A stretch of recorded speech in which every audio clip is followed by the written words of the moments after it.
Hello, and welcome to the Europe at War podcast. Episode 3.5, the 23rd of April.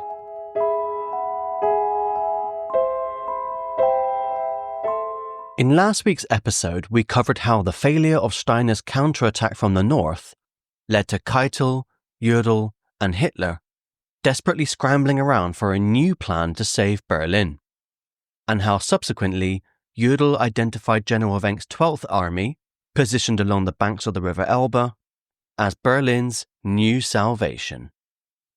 So in the early hours of the 23rd of April, Keitel reached Wenck's headquarters, and as soon as he arrived, he immediately started briefing Wenck on his orders, demanding that the 12th Army abandon its position along the River Elbe, link up with the German 9th Army to the south of Berlin, and then march on to the capital in order to save the Führer.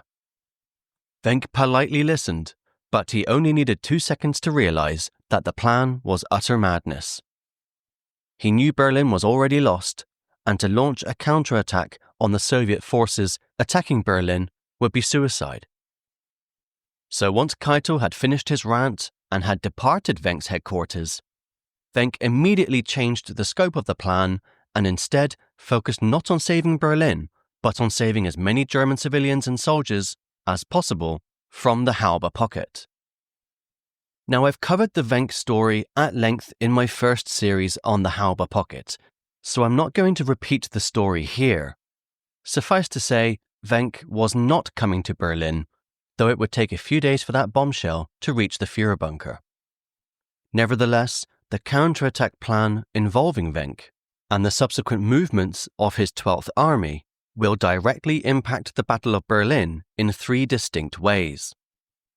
Firstly, the orders given to Wenck to save Berlin once again stirred hope within the Nazi leadership and German high command, and the Führer bunker will be obsessed with Wenck's progress over the next few days. Secondly, Wenck's orders to save Berlin were also communicated both to the people and defenders of Berlin in order to galvanize their spirits and invigorate their defense of the city. Throughout the rest of the battle, the spectre of Wenck's 12th Army riding to Berlin's rescue would play heavily on the minds of Berlin's defending troops. And thirdly, even if Wenck's 12th Army did not ride into Berlin, they still impacted the Soviet assault on the capital, because their movement to link up with the German 9th Army to the south of Berlin still put pressure on Marshal Konev's First Ukrainian Front. And as we'll see over the next few days, the sudden appearance of Wenck's 12th Army was a complicating factor which did impact Konev's ability to assault Berlin. Despite the Nazi propaganda machine going into overdrive, promising that salvation was on its way in the form of Wenck's 12th Army, morale within Berlin continued to plummet. And with the Russians now within the city limits, desertions from the front line were becoming a constant problem for the Germans. Goebbels reacted to this by setting up roving bands of SS, police, and Feldgendarmerie who were authorized to sweep the city and set up roadblocks in order to catch any deserters. If a deserter was found, then justice was swift. After a short kangaroo court trial, the victim was often shot and then hung from a nearby lamppost. A sign was then hung around their neck, which read, "I have been hanged because I was too much of a coward to defend the Reich capital. I was hanged because I was a defeatist. I was hanged here because I did not believe in the Führer. I am a deserter. Because of this, I will not see the change in destiny. All traitors will die like this one." Goebbels' roving bands of hitmen were thorough in their hunts, and they regularly combed the city's cellars and air raid shelters, looking for any soldiers who had changed into civilian clothing, whilst also questioning everyone present if they had come across any deserters. If a deserter was found in the shelter, then the civilians around them could also be accused of being an accomplice to the crime. This meant that often when a wounded soldier tried to find shelter in civilian bunkers or cellars, the people inside those bunkers and cellars often refused entry to the soldier, for fear that his presence would get everyone else in the bunker killed as well, either by the SS for harboring a deserter or by the Russians for harboring the enemy. Despite these draconian measures, thousands of Berlin soldiers did desert their posts. However, even if they survived the battle, most of them would end up being taken prisoner by the Red Army anyway, once the fighting ended. For those unfortunate souls, rather than being rewarded with freedom and life, they often met a grisly end in a Siberian prison camp. Understandably, Berliners despaired at their situation, but the Nazis did try their best to rally the people's spirits with their usual stream of pointless propaganda. For instance, Radio Hamburg, one of the main organs of Nazi propaganda still functioning in Hitler's Reich, pumped out rousing messages to the people of Berlin, such as, "Up, Berliners, and rally round the Führer, he is a tower," or "Berlin trusts the Führer, Berlin fights on, though the hour is grave." The effectiveness of these radio broadcasts is questionable, especially given the fact that by now the people were almost completely without power, so it's doubtful anyone could have even listened to the radio. Plus, I'm sure the last thing the people of Berlin wanted to hear when huddling together in the shaking, filthy air raid shelters was propaganda from a dying regime. Whilst the German High Command held out hope of Wenck arriving to save the city, some reinforcements did actually arrive into Berlin on the 23rd of April. But before anyone could get their hopes up, the reinforcements were far from impressive. So Grand Admiral Dönitz had promised Hitler that a battalion of sailors would be flying into Berlin from Rostock. However, when the plane landed, the sailors turned out to be nothing more than trainee technicians.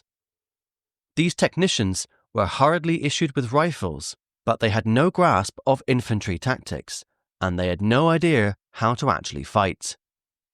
In any case, the Berlin garrison was desperate for bodies, so these trainee technicians were thrown into the defense line at the Reichstag anyway. Despite the desperate lack of manpower, the Berlin garrison did what it could to strengthen the defences within the centre of Berlin, as the fight on the outskirts of the city had gone so poorly that it would surely only be a matter of time before the Soviets reached the Citadella. All throughout the centre of Berlin, Volkssturm units were ordered to fortify the barricades and roadblocks. However, this task was made all the more complicated by a new development. In a rare fit of humanitarian concern, the city authorities allowed for a limited evacuation of civilians from Berlin's northern and eastern districts, as these districts were seeing the heaviest fighting. This evacuation from the northern and eastern districts only caused more confusion, however, as the streets of central Berlin soon became packed with Berlin refugees desperately seeking shelter away from the fighting. In no time at all, the streets of central Berlin were packed with a mixture of military and civilian vehicles, such as trucks, ambulances, horse-drawn carts, and even prams.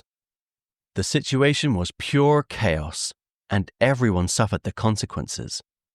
For instance, the presence of obstacles and barricades prevented the civilians from escaping the fighting quickly, and thus many were caught by Russian artillery or by German return fire. And likewise, the presence of swarms of refugees hindered the Berlin garrison troops from staging an effective defense of the city. The chaotic scenes playing out on the streets of Berlin were described by Dr. Hans Fritzsche, who was a prominent radio broadcaster in the Ministry for Propaganda. One could already see many shell craters on the Unter den Linden, and as one went further eastwards, the noise of battle increased. Fresh debris and broken electricity cables littered the dead streets.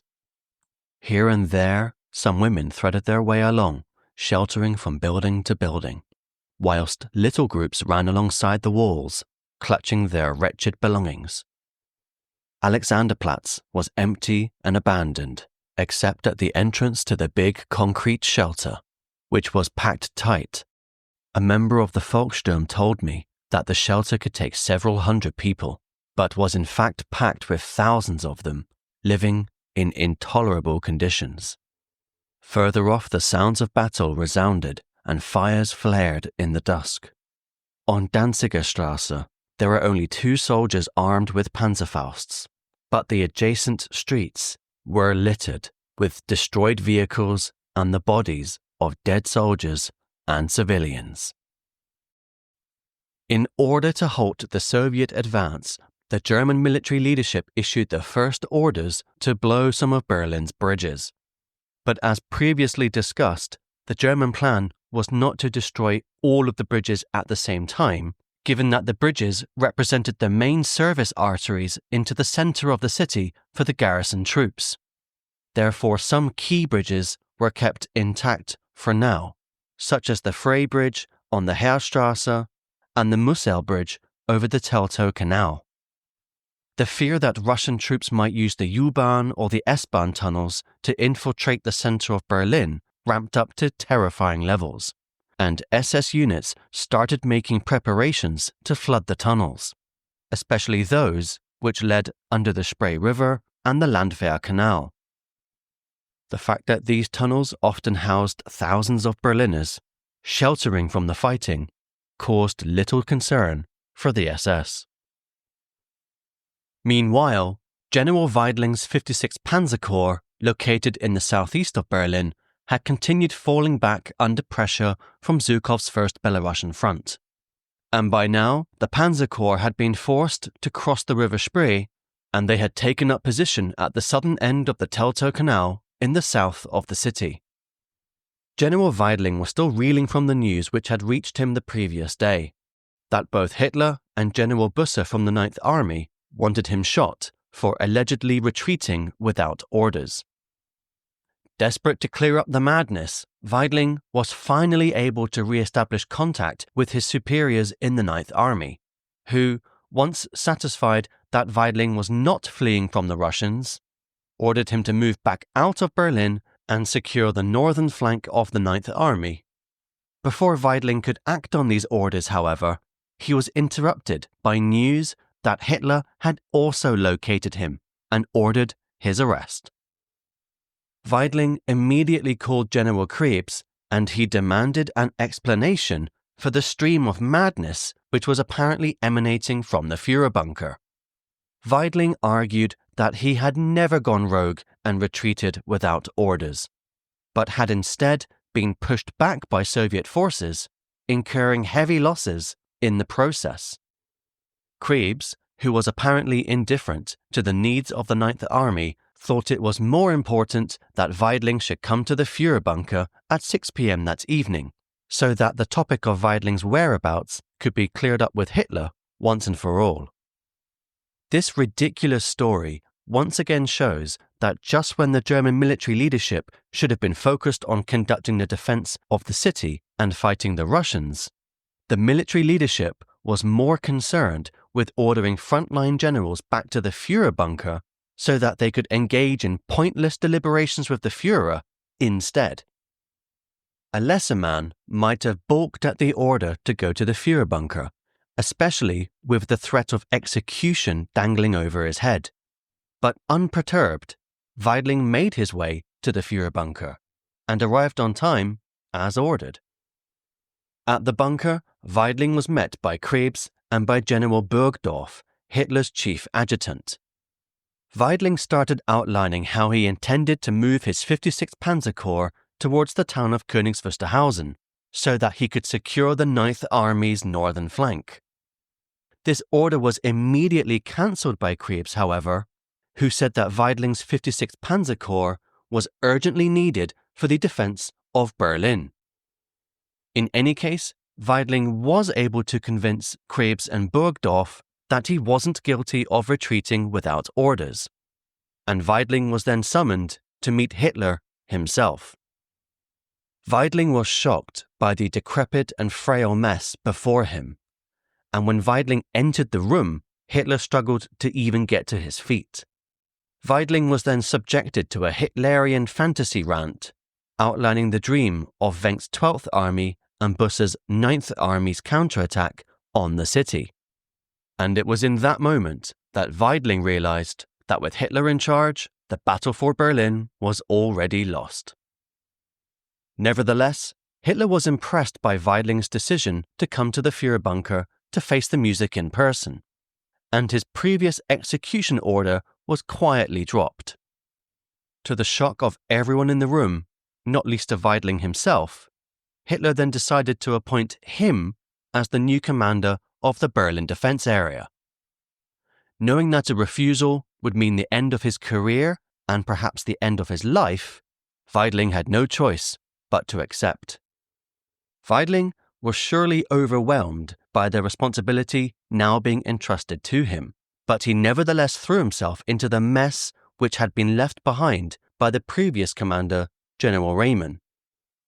Weidling's military experience was welcome, but as soon as he tried to suggest some changes to the organizational setup of the Berlin Defense Command structure, he quickly realized how deep the rot had set in the senior leadership circles. For instance, Weidling made the logical request that he have sole authority to issue orders for the defense of the city. But this was turned down, as Hitler continued to insist that he alone should have the final word over military strategy. The outcome was that even now, when a seasoned military commander was finally leading the defense of Berlin, he was unable to wield his authority effectively due to the Nazi leadership's continued meddling in military matters. And despite Weidling being named commander of the Berlin defense area, Hitler, Goebbels, and other Nazi dignitaries would continue to issue conflicting orders to the Berlin garrison right up until the bitter end. The chaotic nature of the senior German leadership within the bunker was radiating out to the front line. And just as it had always been feared, the destruction of some of Berlin's bridges was now hampering the movement of the defending German troops around the city. Moreover, due to the severing of telephone lines, there was now a complete breakdown in communication between the Führerbunker and the district commanders, whilst communication between the various frontline units was also nigh on impossible, as the built-up environment made field radio sets unworkable.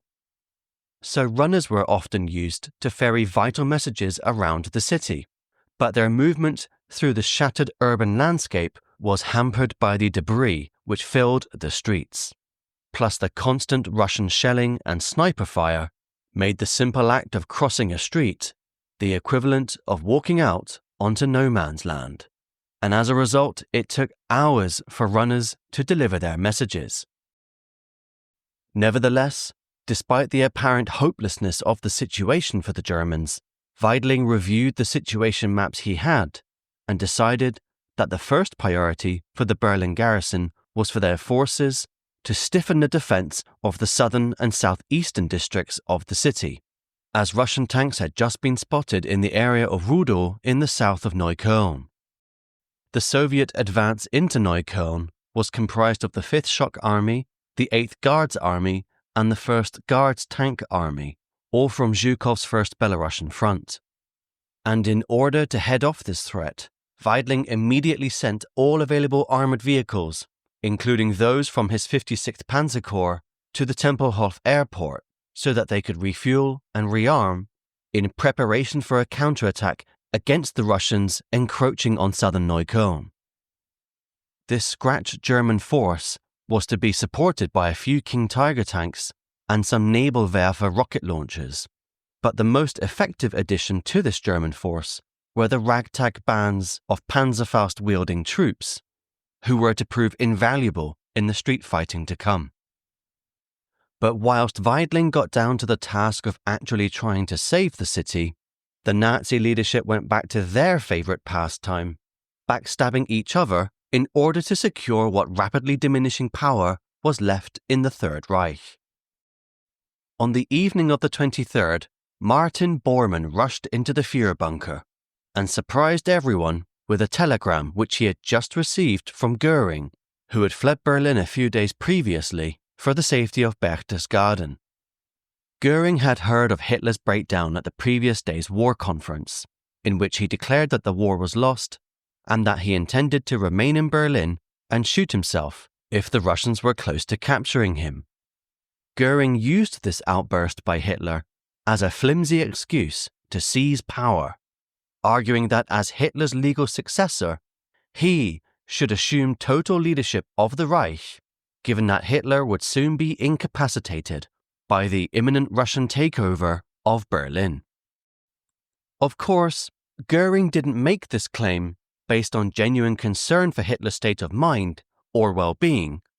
He just wanted to be the first to stake his claim for power before Goebbels, Bormann, or Himmler did. Göring added an ultimatum that if no reply was received by 10 p.m. that night, then he would take this as a sign that Hitler was already incapacitated and thus he would assume power anyway. Bormann used this telegram to rouse Hitler into a full rage against Göring, spurring him on to believe that Göring was not acting out of Hitler's best interests, but was in fact trying to seize power so that he could present himself as the new ruler of Germany who could negotiate with the Western Allies. A second telegram from Göring to Ribbentrop, summoning him for discussions, looked completely suspicious given the circumstances, and it proved to be the final nail in the coffin which convinced Hitler that Göring was indeed guilty of treason. Bormann immediately drafted a reply rebuking Göring for his actions and stripping him of all of his duties, powers, and titles. Somewhat graciously, he offered Göring the opportunity to retire publicly on grounds of poor health, rather than face a firing squad. Given no option but to accept this punishment, or be shot for treason, Göring meekly resigned. Nevertheless, Bormann still inflicted upon Göring perhaps the greatest punishment he could think of.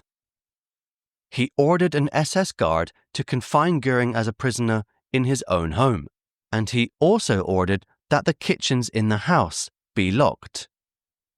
Ostensibly, this was done on the grounds of preventing Göring from being able to poison himself, but given Göring's well-known appetite, it was probably just an example of Bormann kicking Göring whilst he was down. With Göring now disgraced, Colonel General Robert Ritter von Greim, commander of the 6th Air Fleet based in Munich, received orders from Hitler to report in person to the Führerbunker, as he was to be promoted to Field Marshal and be given command of the Luftwaffe in Göring's place. Whilst the Germans were busy launching coups and making a cock-up of things militarily, the Soviets spent the 23rd of April preparing for their assaults towards the centre of Berlin, which were to be launched the next day. To the south of Berlin, Konev's forces continued assembling the strike units which would attempt to cross the Teltow Canal, whilst to the north, east and southeast of the city, Zhukov's forces consolidated their gains in the outer line districts, ensuring that all German resistance in these areas had been wiped out. After all, the last thing Zhukov's forces wanted was to have isolated German units threatening their rear whilst they were launching an attack on the centre of Berlin. But whilst their ground forces prepared for the next stage of the assault on Berlin, the Soviet artillery units nevertheless continued their bombardment of the city, with the objective of grinding down the German defences, whilst terrorising the people and maximising the sense of chaos on the ground. From their positions in the east of Berlin, Zhukov's artillery units pummeled the German defence line at the Schlesischer Bahnhof to the east of the city centre. This train station is today known as Ostbahnhof. As the German defenders of this train station melted away in the face of this bombardment, Zhukov's forces were able to move in and occupy the station. The Soviets also had some organizational shake-ups of their own on the 23rd of April, as Stalin drew up a new demarcation line between the First Belarusian and First Ukrainian fronts, Stalin ordered that the previous demarcation line, which had been issued to the two fronts at the start of Operation Berlin, be extended into Berlin. This was urgently needed because the rapid advance of Konev's First Ukrainian Front towards the capital meant that new, clearly defined operating areas were needed for both Konev's and Zhukov's forces within Berlin itself. However, Stalin, ever the canny operator, used this new demarcation line to further flame the intense rivalry between Konev and Zhukov, and he purposefully extended the demarcation line towards the Anhalter Bahnhof train station in the center of Berlin. Anhalter Bahnhof was only 1.5 kilometers south of the Reichstag, meaning that both commanders were being permitted to move their forces into an almost touching distance of the Reichstag. Yes, a new demarcation line was urgently needed between the First Belarusian and First Ukrainian fronts, and as we'll see in the episodes to come, the demarcation line was frequently violated by forces from both fronts. But the choice of Anhalter Bahnhof as the endpoint for that demarcation line does seem deliberate, as it left open a tantalizing opportunity that either Zhukov or Konev could be the first to reach the Reichstag. And unsurprisingly, this race to the Reichstag would lead to unnecessary casualties between the two fronts in a series of increasingly deadly friendly fire incidents. With the new demarcation line drawn up, the Soviets refueled their tanks and planes, loaded new shells into their guns, and rushed replacement troops into their frontline units. Tomorrow would see the start of their assault on the center of Berlin.